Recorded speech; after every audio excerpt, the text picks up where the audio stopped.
Pemirsa, Menteri Luar Negeri Sugiono membeberkan langkah pemerintah dalam pemulangan 9 WNI pejuang kemanusiaan Global Sumut Flotilla yang telah dibebaskan dari penjara Zionis Israel. Berikut wawancara eksklusif Metro TV dengan Menlu Sugiono. Pak Menlu, apa informasi yang pertama kali Bapak dan juga Kementerian Luar Negeri Indonesia dapatkan di awal kejadian penculikan para WNI kita, para relawan Global Sumut Flotilla oleh Zionis Israel? Jadi dari awal memang Kementerian Luar Negeri melakukan pemantauan terhadap rombongan Global Sumut Flotilla ini, pergerakan mereka, tentu saja koordinasi dengan kedutaan-kedutaan kita yang berada di seputaran wilayah tersebut. Kemudian informasi pertama itu sampai ke saya sore, saya lupa tanggal 18 kalau saya tidak salah, yang mengatakan bahwa ada 5 utamanya warga negara kita yang kapalnya diintercept kemudian ditahan oleh pihak militer Israel. Kemudian malamnya terjadi perkembangan situasi lagi, jadi 7. Maaf, tanggal 19 itu. Besok paginya, karena kebetulan waktu itu kita juga ada acara di DPR, saya dapat informasi lagi jadi 9 yang ditangkap. Jadi kurang lebih hari-hari jam-jam itu. Dan pada saat Bapak mendengar, apa yang langsung Bapak lakukan, Pak?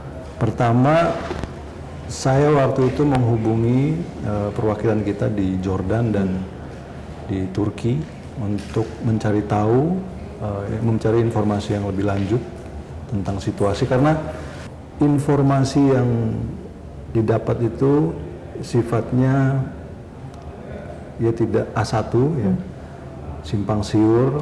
Waktu itu juga saya disampaikan peta koordinat kapal-kapal ini serta statusnya masing-masing. Ini ada yang menunjukkan kapalnya itu masih berlayar tapi informasinya sudah diintercept, sudah ditangkap. Terus ada yang bilang belum tertangkap. Jadi informasi sebanyak-banyaknya waktu itu kita kumpulkan, bekerja dengan berbagai sumber, koordinasi, juga informasi yang didapat dari rekan-rekan yang tergabung di dalam GPCI. Kemudian juga waktu itu saya minta kedutaan kita untuk bisa berkoordinasi dengan Turki khususnya waktu itu untuk mencari tahu, karena kita kan nggak punya informasi langsung, tidak punya mata dan telinga di lapangan. Bapak Menlu langsung melaporkan hal ini kepada Presiden? Tentu saja saya sampaikan bahwa ada kejadian ini, kemudian ya beliau waktu itu perintahnya ya untuk berkoordinasi supaya WNI kita bisa pulang. Karena kita tahu bersama situasinya juga kan susah di situ ya, situasi perang, kemudian informasi terbatas. Jadi saya sampaikan juga waktu itu kita bekerja sama dengan Turki dan Jordan untuk mencari informasi lebih lanjut dan menemukan upaya-upaya supaya mereka bisa kembali dengan selamat. Oke.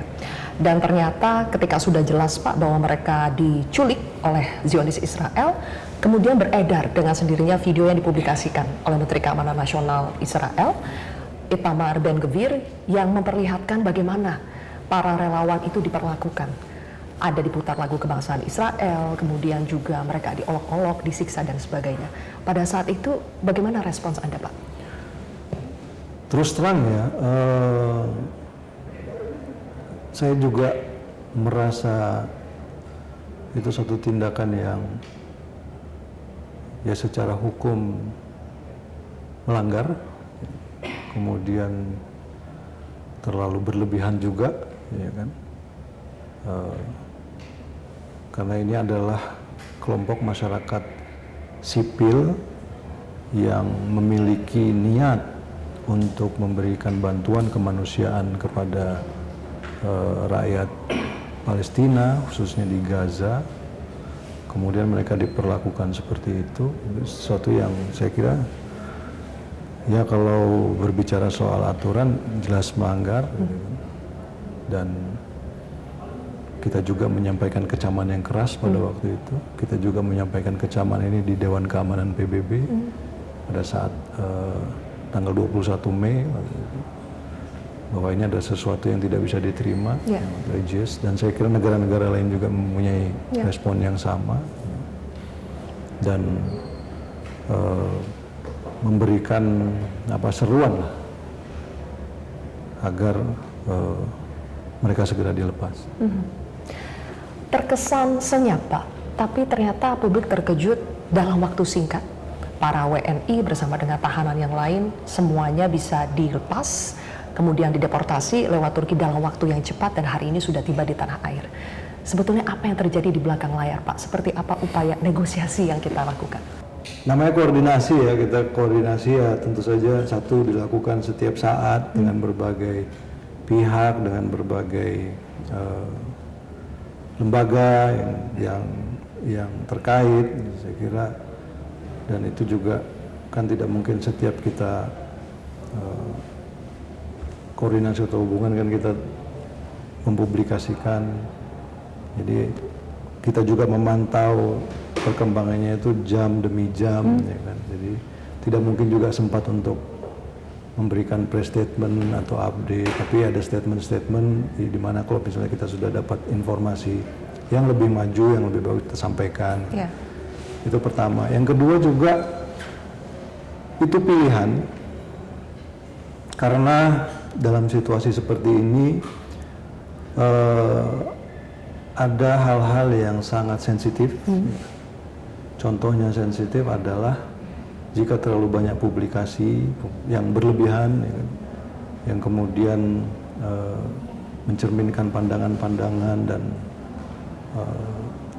statement-statement dari berbagai pihak, dari berbagai kalangan, justru bisa menjadi suatu hal yang menurut saya berbahaya bagi keselamatan warga negara. Kita tidak tahu apa yang akan bisa terjadi sama mereka.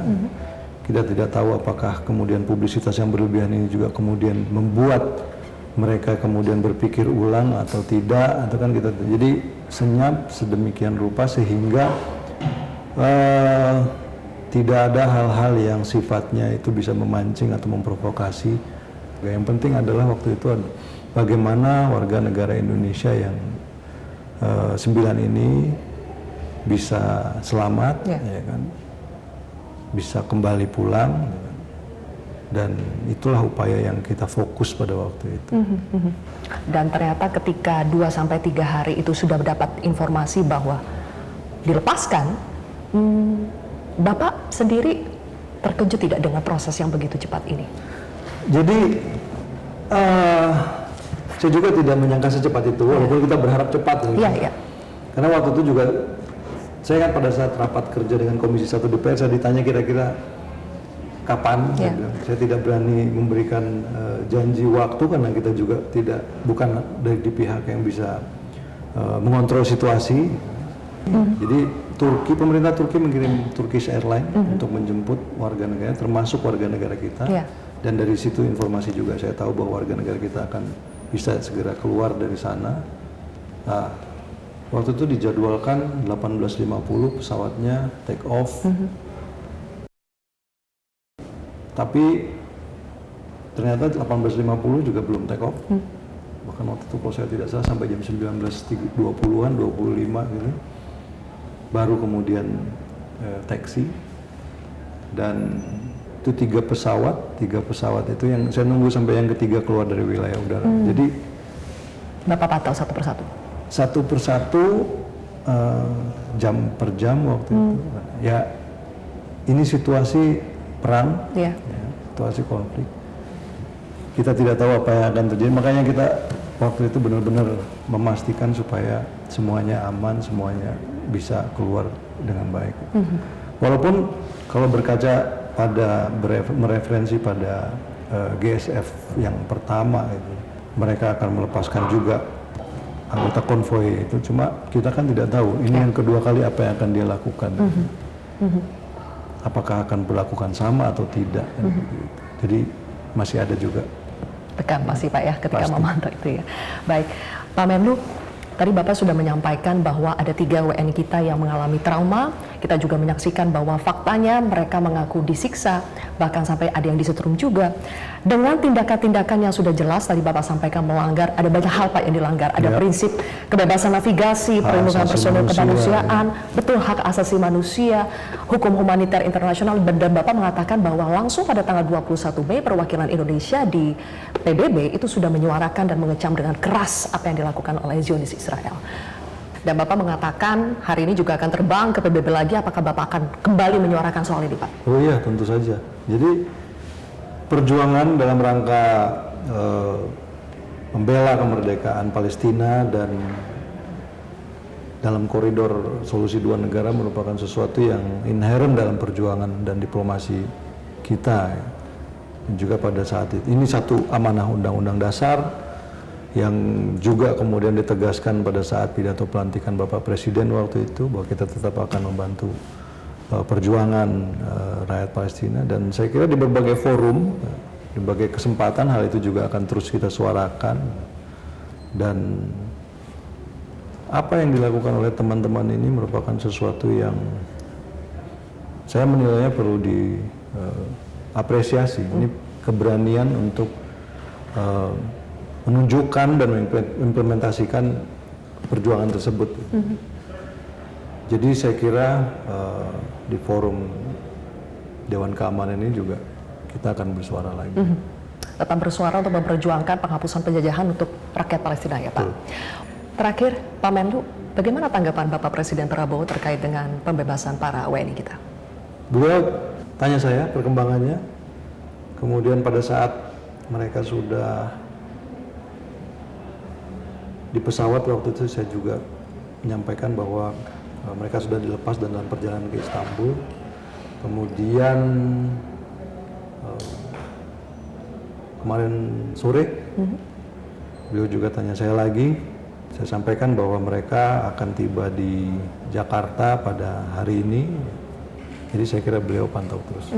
Ada pesan khusus Pak terkait hal ini? Saya kira arahan beliau sudah jelas ya. Bawa kembali. Bawa kembali ya, dalam keadaan selamat. Baik, terima kasih Bapak Menlu Republik Indonesia, Bapak Sugiono telah menerima Metro TV. Terima kasih Mbak Sylvia. Jelajahi cara baru mendapatkan informasi. Download Metro TV Extend sekarang.